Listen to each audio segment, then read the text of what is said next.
हरे कृष्णा। श्रीमद् भगवत गीता यथारूप की जय। मैं डेली भगवत गीता का एक एक श्लोक पढ़ती हूँ, उसका पूरा हिंदी तात्पर्य और अनुवाद आपको पढ़ के सुनाती हूँ। तो आज का हमारा श्लोक संख्या 15 है। अध्याय हमारा 1 चल रहा है, कुरुक्षेत्र के युद्ध स्थल में सैन्य निरीक्षण। ये हमारा अध्याय 1 है और आज का हमारा श्लोक 15 है। अगर आप आगे के श्लोक सुनेंगे तो आपको ये आगे जितने भी मैं श्लोक पढ़ूंगी वो और अच्छे से समझ में आएंगे। तो आज का हमारा श्लोक शुरू करते हैं। पांचजन्यम हृषीकेशो देवदत्तम धनंजय पौंड्रम दद्मो महाशंखम भीमकर्मा वकोदरा। तो इस श्लोक में बता रहे हैं भगवान कृष्ण ने अपना पांचजन्य शंख बजाया।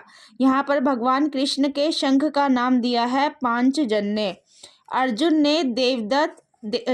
के शंख का नाम है देवदत्त। अर्जुन ने देवदत्त तथा अति भोजी एवं अति मानवीय कार्य करने वाले भीम ने पौंड्रक नामक शंख बजाया। तो यहाँ शंखों के नाम दिए गए हैं कि भगवान कृष्ण ने अपना पांचजन्य शंख बजाया, अर्जुन ने देवदत्त और भीम ने पौंड्र नामक भयंकर शंख बजाया। तो दोनों साइड से शंख बज चुके हैं। तो इसके तात्पर्य में बता रहे हैं इस श्लोक में भगवान कृष्ण को हृषीकेश कहा गया है। इस श्लोक में भगवान कृष्ण को हृषीकेश कहा गया है क्योंकि वे ही समस्त इंद्रियों के स्वामी हैं। समस्त इंद्रियों के स्वामी भगवान श्री कृष्ण हैं, जिन्हें हृषीकेश कहा गया है। सारे जीव उनके भिन्नांश हैं, मतलब सारे जीव उन्हीं के अंश हैं। अतः जीवों की इंद्रियां भी उनकी इंद्रियों के अंश है।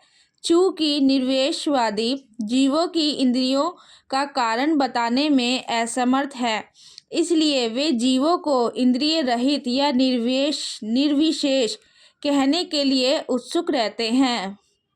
भगवान समस्त जीवों के हृदयों में स्थित होकर उनकी इंद्रियों का निर्देशन करते हैं।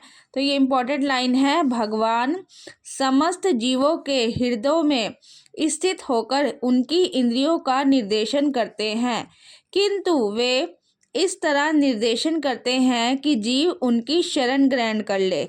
और विशुद्ध भक्त की इंद्रियों का तो वे प्रत्यक्ष निर्देशन करते हैं।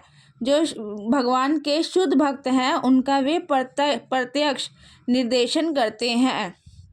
यहाँ कुरुक्षेत्र की युद्ध भूमि में भगवान कृष्ण अर्जुन की दिव्य इंद्रियों का निर्देशन करते हैं, इसलिए उनको हृषीकेश कहा गया है। भगवान के विविध कार्यों के अनुसार उनके भिन्न भिन्न नाम है। उनके कार्यों के अनुसार, विविध कार्यों के अनुसार उनके नाम भी अलग अलग है। उदाहरण बताया है, इनका एक नाम मधुसूदन है।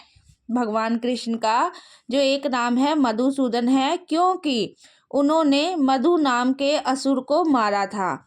मधु नाम का एक असुर था जिन्हें भगवान कृष्ण ने मारा था, तो उनका नाम एक पड़ गया मधुसूदन।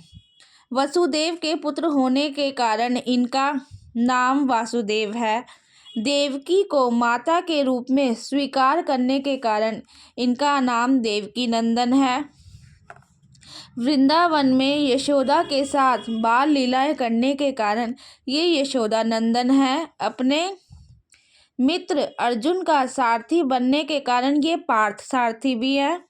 इसी प्रकार उनका एक नाम हृषीकेश है, क्योंकि उन्होंने कुरुक्षेत्र के युद्ध स्थल में अर्जुन का निर्देशन किया। तो भगवान के यहाँ पर बहुत सारे नाम हैं, वो अलग अलग लीलाओं से उनके नाम आए हैं। जैसे अर्जुन का सारथी बने तो इनका नाम हो गया पार्थ सारथी। यशोदा जी के साथ बाल लीलाएं की तो यशोदा नंदन। इस श्लोक में अर्जुन को धनंजय कहा है, क्योंकि जब इनके बड़े भाई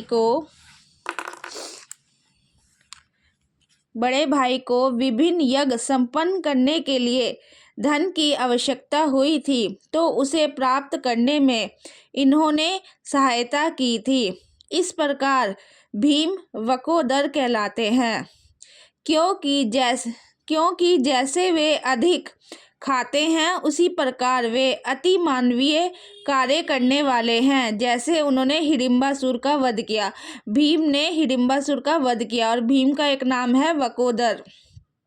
अतः पांडवों के पक्ष में श्री कृष्ण इत्यादि विभिन्न व्यक्तियों द्वारा विशेष प्रकार के शंखों का बजाया जाना युद्ध करने वाले सैनिकों के लिए अत्यंत प्रेरणाप्रद था। विपक्ष में ऐसा कुछ ना था। जो पांडवों की साइड से जो शंख बजाए गए थे ना, वो सैनिकों के लिए अत्यंत प्रेरणाप्रद थे, लेकिन कौरवों की साइड से जो शंख बजाए थे वो ऐसा कुछ भी नहीं था। लिखा है ना, विपक्ष में ऐसा कुछ ना था। ना तो परम निर्देशक भगवान कृष्ण थे, कौरवों की साइड से कह रहे हैं कि कौरवों की साइड से ना तो परम निर्देशक भगवान कृष्ण थे, ना ही भाग्य की देवी श्री थी। अतः युद्ध में उनकी पराजय पूर्व निश्चित थी। अतः युद्ध में उनकी पराजय पूर्व निश्चित थी। पहले से ही तय था कि कौरवों की हार होनी है। शंखों की ध्वनि मानो यही संदेश दे रही थी। मतलब शंखों की ध्वनि, जो पांडवों की साइड से जो शंख बजे थे, वो उनकी जो शंखों की ध्वनि यही संदेश दे रही थी कि उनकी हार निश्चित है, यानी कि कौरवों की हार निश्चित है।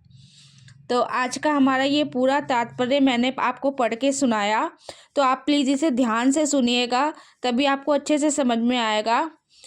आज के लिए हमारा श्लोक 15 कंप्लीट हुआ। हरे कृष्णा।